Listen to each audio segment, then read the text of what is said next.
Bon. Présentez. Entre. Attention pour les couleurs. Ouais. Envoyez.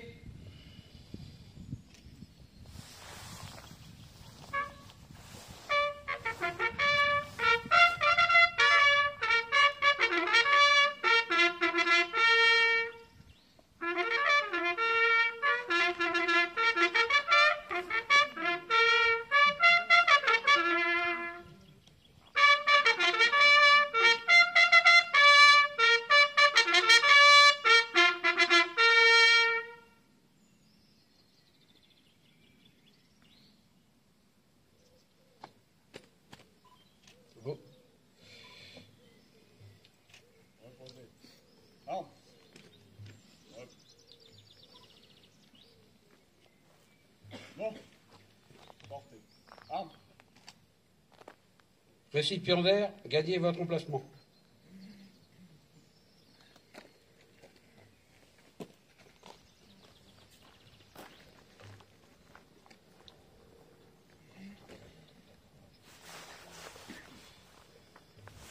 Ouvrez le banc.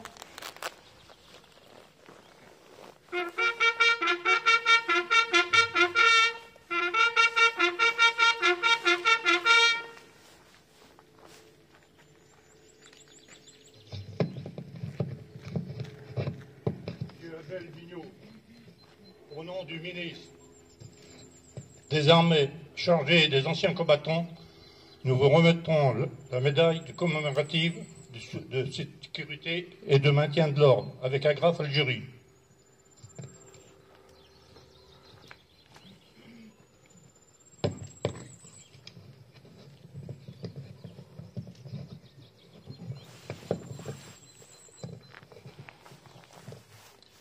Fermez le banc.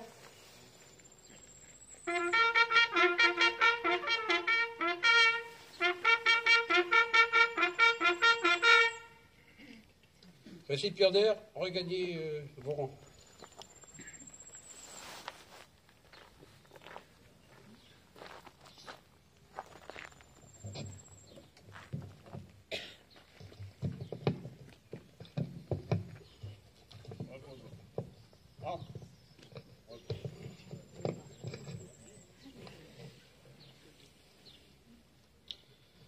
Alors, lecture du message du général corps d'armée Hervé Longuet, président de l'Union nationale des combattants.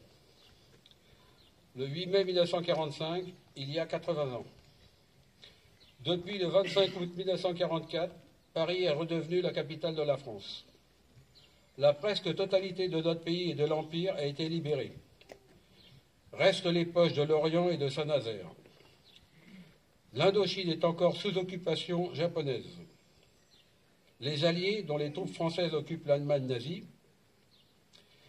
À Berlin, le maréchal Wilhelm Keitel signe l'acte définitif de capitulation devant les représentants des vainqueurs. Le maréchal soviétique Sergueï Choukhov, le maréchal de l'air britannique Arthur Tedder, le général américain Karl Spaatz et le général Jean Lattre de Tassigny, futur maréchal de France. À Paris, le même jour, le général de Gaulle déclare « La guerre est gagnée, voici la victoire, c'est la victoire des Nations Unies et c'est la victoire de la France. » Prisonniers de guerre, déportés, déplacés, STO, exilés, réfugiés et malgré nous, commencent à rejoindre leur foyer. L'horreur des camps de concentration et d'extermination nazis ainsi que de la Shoah apparaît au grand jour. L'heure est au bilan et à la reconstruction. Les mémoires s'affrontent déjà pour le pouvoir, sur fond de légitimité et de lutte politique. L'épuration accentue les clivages. Au niveau mondial, un nouvel ordre se met en place. Saluons aujourd'hui toutes les Françaises et les Français, héros et anonymes de métropole et de l'Empire, qui ont souffert et donné leur vie pour que la France se relève et recouvre sa gloire. N'oublions pas les soldats alliés, les forces françaises libres, les résistants de toute obédience et les nombreux étrangers qui ont contribué à sa libération, pour que le pays des Lumières reprenne sa place dans le concert des nations. N'oublions pas les souffrances des familles dont les enfants et les parents ont disparu dans la tourmente de la guerre. Celles des populations civiles déplacées, déportées. Celles des victimes collatérales des combats, des bombardements. Celles des victimes de représailles et de multiples sévices du fait de leur origine ou de leur couleur de peau. Mobilisons-nous, comme nous l'avons fait tout au long des mois passés, pour transmettre aux jeunes générations la mémoire de cette période douloureuse, ainsi que celle de tous ceux qui ont souffert, combattu, résisté et donné leur vie pour notre pays. Ils ont été le levain de son redressement et de son renouveau. Dans le contexte actuel, restons très vigilants, entretenons l'esprit de défense et résilience, soutenons nos armées. Rappelons-nous les propos de Winston Churchill en 1948, 3 ans après le 8 mai 1945. Ceux qui ne parviennent pas à tirer les leçons de l'histoire sont condamnés à la répéter. Vive la France, vive nos armées. Maintenant, vous avez la lecture de l'UFAC par notre jeune maire junior. Message de l'UFAC du 8 mai 2025. Le 8 mai 1945, il y a 80 ans, les alliés britanniques, américains, français et soviétiques obtenaient la reddition sans condition de l'armée de l'Allemagne nazie les 7 et 8 mai 1945 à Reims et à Berlin. Ainsi, la barbarie nazie était vaincue, les peuples d'Europe retrouvaient leur liberté et leur souveraineté. Ce fut le plus important, le plus destructeur, le plus meurtrier des conflits de tous les temps. 100 millions de combattants, 70 millions de victimes en majorité civiles.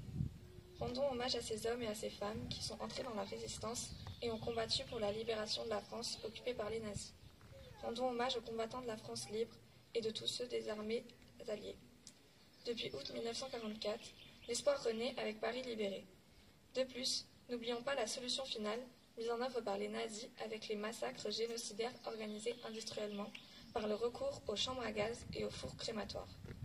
Le 8 mai 1945 portait un espoir de paix. Aujourd'hui, la guerre est aux portes de l'Europe avec l'agression de la Russie contre l'Ukraine. Un nouvel ordre mondial voudrait s'imposer à la place de celui de 1945. La commémoration du 8 mai 1945 est à la fois un acte de mémoire, de reconnaissance et un symbole d'espoir pour l'avenir, soulignant l'importance de la paix et de l'unité en Europe et dans le monde. La paix est en danger sur notre continent. Il nous appartient de faire partager avec les pays européens nos valeurs de liberté, d'égalité et de fraternité. Vive la République, vive la France. Alors, lecture du message de M. Sébastien Lecornu, ministre des Armées, et Mme Patricia Miralles, par notre maire. Ouvrez le banc. Ouvrez le banc.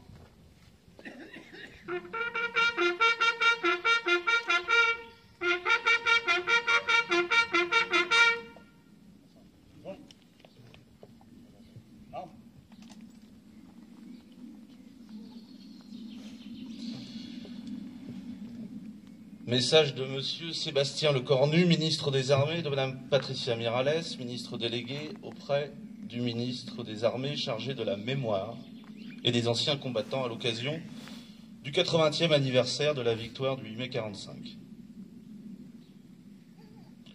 Le 8 mai 1945, quand la nouvelle de la victoire parvint à Paris, le général de Gaulle, qui incarnait la voix de la France libre et combattante, adressa ces mots à la nation.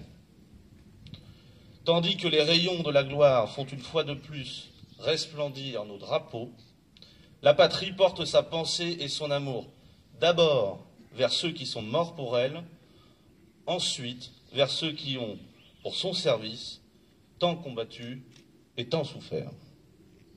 Pas un effort de ces soldats, de ces marins, de ces aviateurs, pas un acte de courage ou d'abnégation de ses fils et de ses filles, pas une souffrance de ces hommes et de ces femmes prisonniers, pas un deuil, pas un sacrifice, pas une larme n'auront donc été perdus. Le sacrifice pour la victoire avait été immense. Aux soldats morts, blessés, prisonniers, aux résistants foudroyés ou torturés s'ajoutaient les civils assassinés et déportés, en particulier les Juifs morts dans la Shoah, ainsi que les champs de ruines laissés par les durs combats de la libération. La France était meurtrie, mais un peuple entier avait survécu à l'une des pires épreuves de son histoire, grâce au soutien de ses alliés. Le 8 mai 1945, à l'heure de la capitulation allemande, qui allait bientôt être celle de la découverte de l'ampleur des crimes nazis, l'heure était aussi déjà à la reconstruction, pour que jamais ne se reproduisent les erreurs de 1940 et pour que la France renoue avec sa grandeur. C'est dans l'épreuve que se forgent les grandes nations, et le 8 mai 1945, la France décidait de se choisir un grand destin. Dans l'effervescence de la victoire et pour faire écho aux immenses sacrifices consentis pendant les années de guerre, les Françaises et les Français reprenaient confiance en eux-mêmes. Ils choisissaient de redonner au pays son indépendance, sa puissance et sa prospérité dans un monde où tous les équilibres se redessinaient autour de deux grandes puissances. Cette ambition a permis de construire un modèle français qui fait notre grandeur et notre fierté dans les domaines militaires, sociaux, scientifiques, industriels, économiques et culturels. Aujourd'hui, nous jouissons encore de cet héritage de la libération, de choix courageux de nos grands anciens. Par-delà les clivages, ils ont su porter le pays vers le meilleur de lui-même.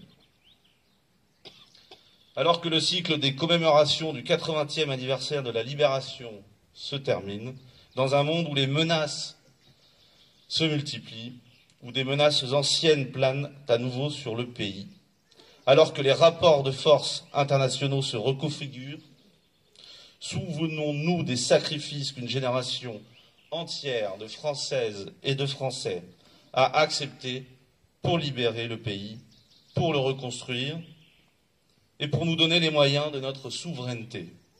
Vive la République et vive la France. Fermez le banc.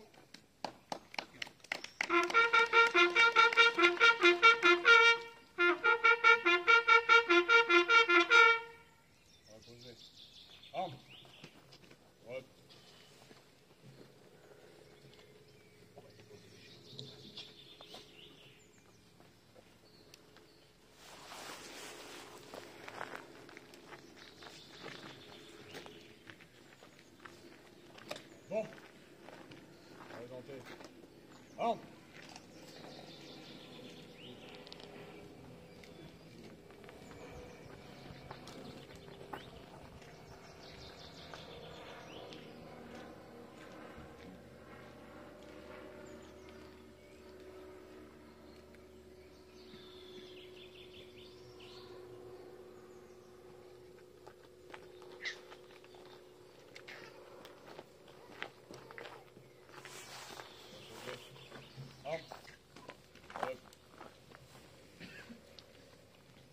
Je vais faire l'appel des morts et chaque enfant déposera une rose. Ouais. Alors 1914-1918.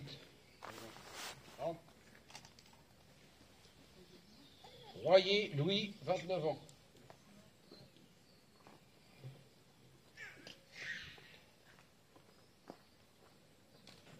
Bonin Léon, 21 ans.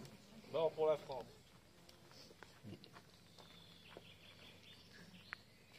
Devalois Pierre, 23 ans. Mort pour la France. Rossignol Marcel, 27 ans. Mort pour la France. Barrault Marcelin, 28 ans. Mort pour la France. Maury Emmanuel, 32 ans. Mort pour la France. Landon Auguste, 26 ans. Mort pour la France. Rambaud Alfred, 29 ans. Mort pour la France. Hérault Augustin, 29 ans. Mort pour la France. Blanchard Désiré, 27 ans. mort pour la France.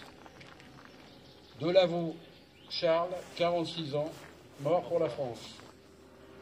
Gautreau Alphonse, 23 ans, mort pour la France. Charpentier Henri, 46 ans, mort pour la France. Doré Henri, 40 ans, mort pour la France. Gautreau Henri, 33 ans, mort pour la France.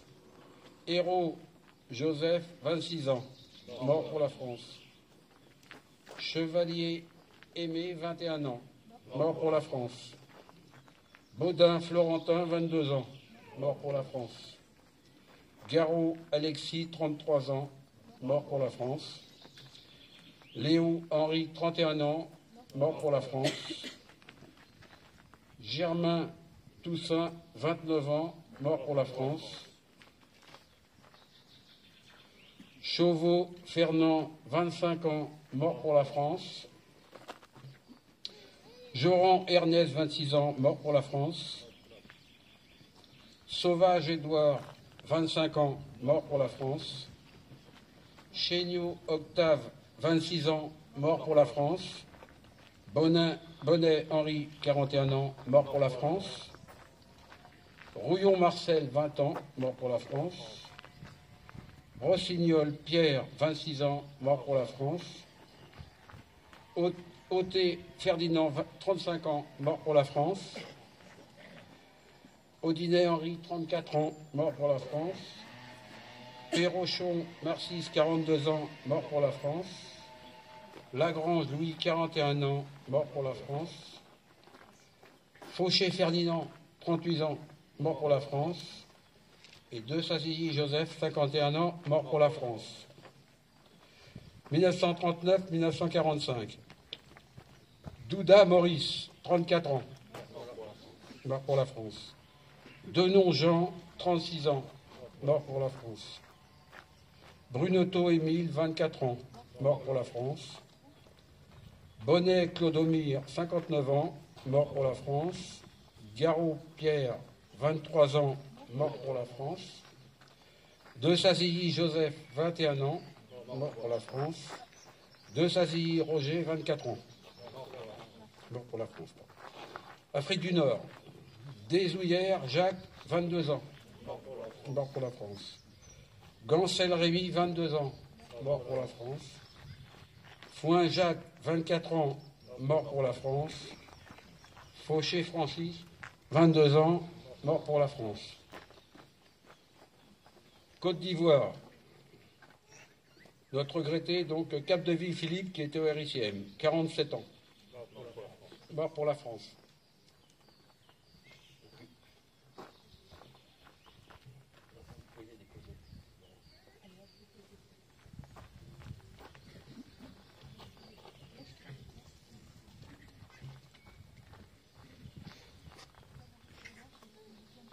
Honneur aux morts, aux jeunes de notre commune, Port pour la France, nous y associerons tous les morts pour la France, les victimes des attentats, et nous aurons une pensée particulière pour tous les militaires tués en opération extérieure, ainsi qu'à leurs familles. Aux morts,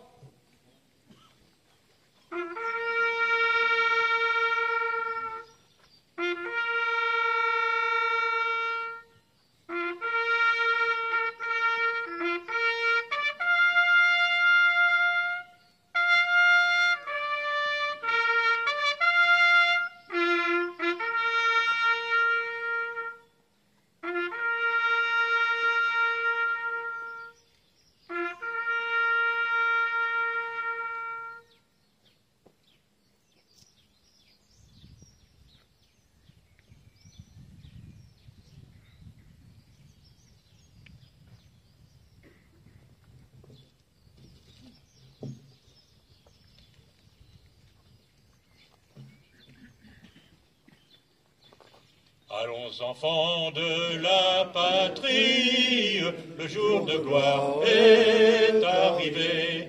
Contre nous de la tyrannie, l'étendard sanglant est levé, l'étendard sanglant est levé. Entendez-vous dans nos campagnes mugir ces féroces soldats qui viennent jusque dans nos bras, égorger nos fils et nos compagnes. Aux armes, citoyens, formez vos bataillons, marchons, marchons, qu'un sang impur abreuve nos sillons.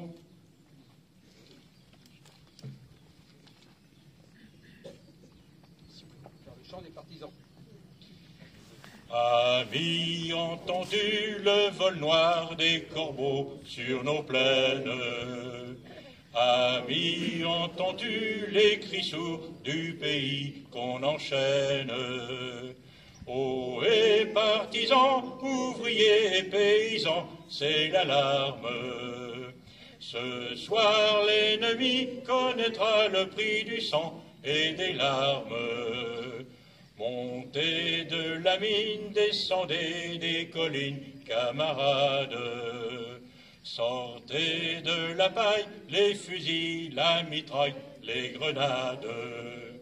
Oh, et les tueurs à la balle et au couteau, tuez vite.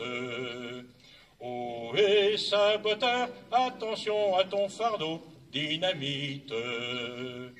C'est nous qui brisons les barreaux des prisons pour nos frères. La haine à nos trousses et la faim qui nous pousse, la misère. Il y a des pays où les gens au creux des lits font des rêves. Ici, nous vois-tu, nous on marche et nous on tue, nous on crève. Ici, chacun sait ce qu'il veut, ce qu'il fait quand il passe. Ami, si tu tombes, un ami sort de l'ombre à ta place. Demain, du sang noir séchera au grand soleil sur les routes. Chantez, compagnons, dans la nuit, la liberté nous écoute. Amis, entends-tu les cris sourds du pays qu'on enchaîne? Amis, entends-tu le vol noir des corbeaux sur nos plaines?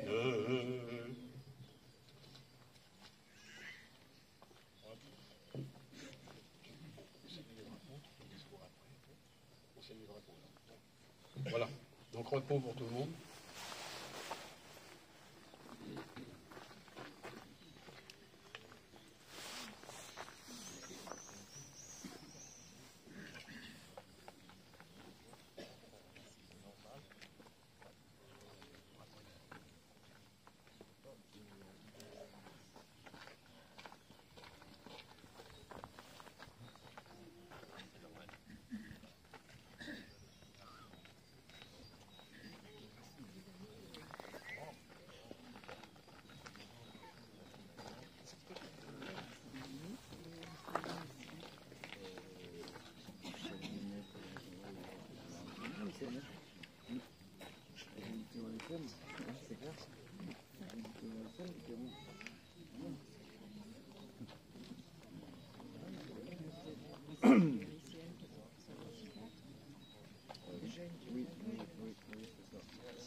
Messieurs, dames,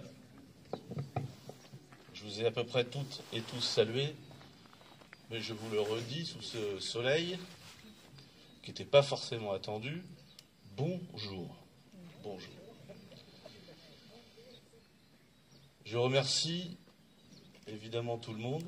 Je vais démarrer par vous, Monsieur le Président de l'Union nationale des combattants, les porte-drapeaux, tous les bénévoles, les marsouins du RICM, leurs représentants, l'officier OSA, les gendarmes du pays qui représentent la BTA, Brigade territoriale autonome de Vouillers, notre policier municipal, merci à vous d'être présents, vous toutes et tous, mes chers élus, mesdames et messieurs, Mademoiselle Stella Magneron, la mère junior.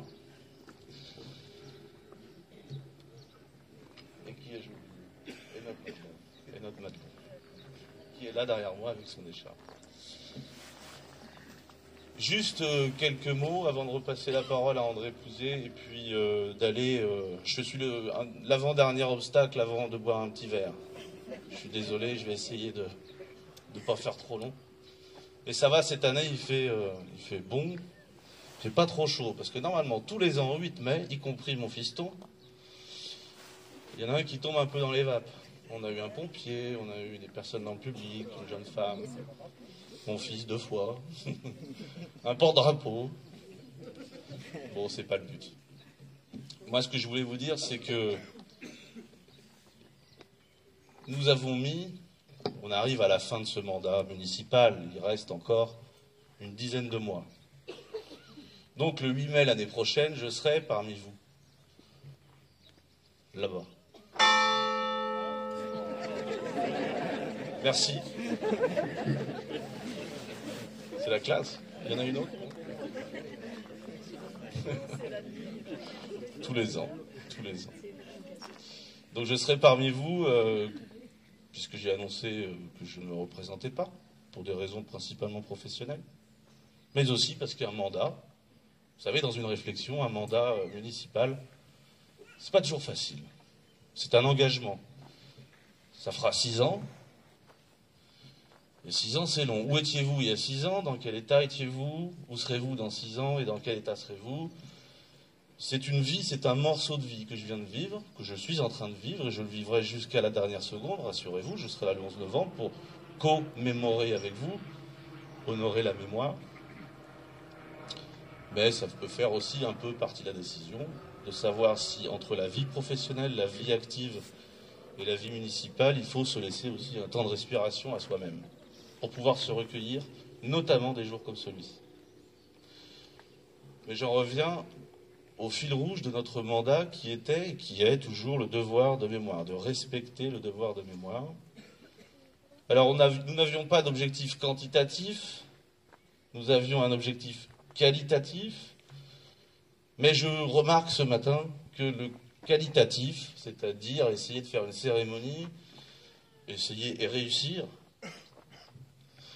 de faire une cérémonie patriotique qui ressemble, comme m'a dit un citoyen, ça commence à ressembler à quelque chose. Bon, écoutez, une église, une cloche qui m'interrompt, le piquet du RSCM, la gendarmerie, une mère junior, des enfants, des roses, des hommages, des trompettistes, des porte-drapeaux jeunes, c'est-à-dire que pendant ce temps-là, on a réussi à fédérer et à amener quelque chose quand même. Donc la qualité de votre travail, que je salue, avec évidemment la participation de la municipalité, la volonté politique de faire, fait qu'aujourd'hui, le qualitatif fait le quantitatif, et je vous remercie toutes et tous chaleureusement d'être aussi nombreuses et aussi nombreux.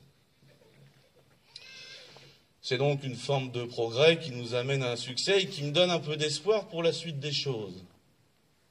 Les maires passent, mais Vouneuil-sous-Biard reste, avec sa mémoire, avec son passé. Il n'y a pas besoin d'Ozano pour diriger Vouneuil-sous-Biard. Il y a besoin d'une volonté politique, d'idées, de fédérer, de rassembler les jeunes surtout et de les préparer à notre façon, avec nos outils et nos moyens, à l'avenir. Il a été cité tout à l'heure Winston Churchill qui a dit « Si on n'a rien compris à notre passé, ça va se reproduire dans l'avenir ». J'ai beaucoup aimé cette citation. Il faut savoir aussi que nous sommes là en train de commémorer. Ce sont les 80 ans de l'armistice, mais ça fait finalement... Il y a eu 35 ans de flou. Ce qu'il faut savoir, c'est que en 1946, il y a un gouvernement français quand même qui est là et qui commence à se rétablir. Les Françaises et les Français sont fatigués, usés par la guerre, ils sont dans le deuil. Et comment s'organise-t-on et comment fait-on pour commémorer ce qui vient juste de se produire? Bien, en 46, 7, 8, 9, en 50, 51, 52, 53, il y a eu quelques commémorations, quelques recueillements, quelques défilés. Le jour avait été qui avait été choisi, c'était le 8 mai ou le deuxième dimanche du mois de mai. Vous voyez déjà le flou qui se produisait dans l'esprit des gens à cette époque. Et en 53 même, c'est le président Auriol, Vincent Auriol, sous la 4e République, qui décide que ce jour ne sera plus férié. Il était férié, mais non chômé d'ailleurs. Il y a une différence. Aujourd'hui, vous êtes là parce que vous avez le temps d'être là. Vous avez le droit d'être là. Et ça progresse pas forcément dans le bon sens. Jusqu'en 59, où le général de Gaulle dit bon, ben, on ne commémore plus le 8 mai. Qu'avaient-ils derrière la tête, ces présidents-là? Ils avaient l'esprit de pacifier les relations franco-allemandes. C'est-à-dire qu'à un moment donné, ils se sont posé la question de se dire il vaut mieux pas honorer tout ce qui vient de se passer, honorer la mémoire de nos morts, penser à ce qu'ils ont fait, citer leurs noms, dont certains, vous avez entendu tout à l'heure, il y en a dans la foule qui portent encore le nom de nos anciens qui sont tombés au combat pour la France. C'est-à-dire que dans un esprit de pacification, on s'est dit il faut s'interdire de commémorer. Ça peut se comprendre, c'était une autre époque. En 1975, le président Giscard d'Estaing a purement et simplement supprimé, ça a fait scandale à l'époque. J'étais pas né, c'était pas longtemps, mais j'étais pas né. Ça a fait scandale, purement et simplement supprimer la commémoration du 8 mai, ni jour chômé, ni jour férié. Rendez-vous compte, c'est quand même incroyable. Il faudra attendre 1981, et bien sûr, avec un travail, ça vient en fait d'une pression, d'un lobbying, comme disent certains, mais d'une pression intellectuelle, physique, une présence des anciens combattants, on disait à l'époque, mais l'UNC, l'Union nationale des combattants, parce que combattant un jour, combattant toujours, ils ont mis la pression en continuant de commémorer, en allant voir les ministres, en allant voir leurs députés, pour dire il faut commémorer. Et changement de président, changement d'habitude, ça peut aussi arriver avec un changement de maire, changement d'habitude. On verra la suite. Mais François Mitterrand en 81 dit non, ça c'est juste pas possible. Bon, le jour redevient férié et chômé. Ça fait donc, sur les 80 ans, 35 ans, 45 ans, 35 ans où on s'interdit un peu d'avoir de la peine, de penser à ce qui s'est passé, de comprendre notre passé pour appréhender le présent, envisager un avenir meilleur, dans un esprit de pacification, certes, mais bon, ça ne fait que 45 ans sur les 80 années que nous commémorons le 8 mai 45. Je vous laisse réfléchir là-dessus. Et simplement pour terminer, ce n'est que depuis les années 2000 que nous, dans les messages, il n'y en a pas ce matin, mais dans les messages du ministre, nous parlons d'amitié des ministres successifs, ça change assez souvent. On parle d'amitié franco-allemande, simplement depuis les années 2000. Pour terminer, une guerre, ça laisse des traces indélébiles qui font mal à tout le monde. Si on regarde à l'échelle du temps, à l'échelle de l'histoire, les guerres que nous vivons, mais celle qui est sur notre continent, l'Europe, entre l'Ukraine et la Russie de Vladimir Poutine, eh bien, on en aura peut-être des conclusions, pas forcément positives, dans 80, 100, 120 ans.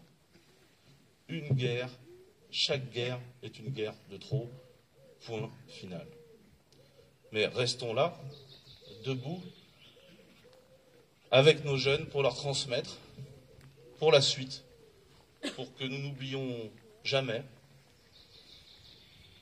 Il y aura cet après-midi, et j'en arrête là, à la télévision, le défilé militaire de notre président de la République, enfin, de la France, sous l'Arc de Triomphe.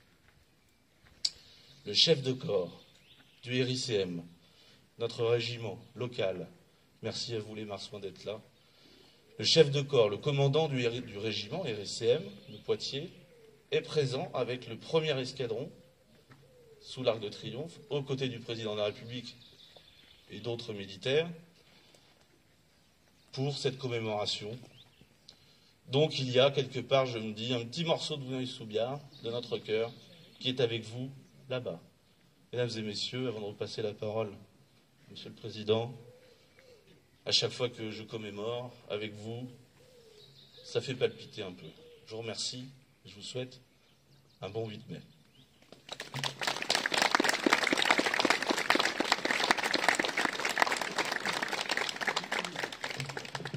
Alors, pour ceux cet après-midi qui sont libres, vous avez un camp américain à Chasseneuil-du-Poitou, si ça vous intéresse. Alors nous, ce qu'on va faire, on va repartir pour le vin d'honneur offert par la mairie à la maison des associations, du temps libre, pardon, et on fera un petit défilé pour partir. Voilà.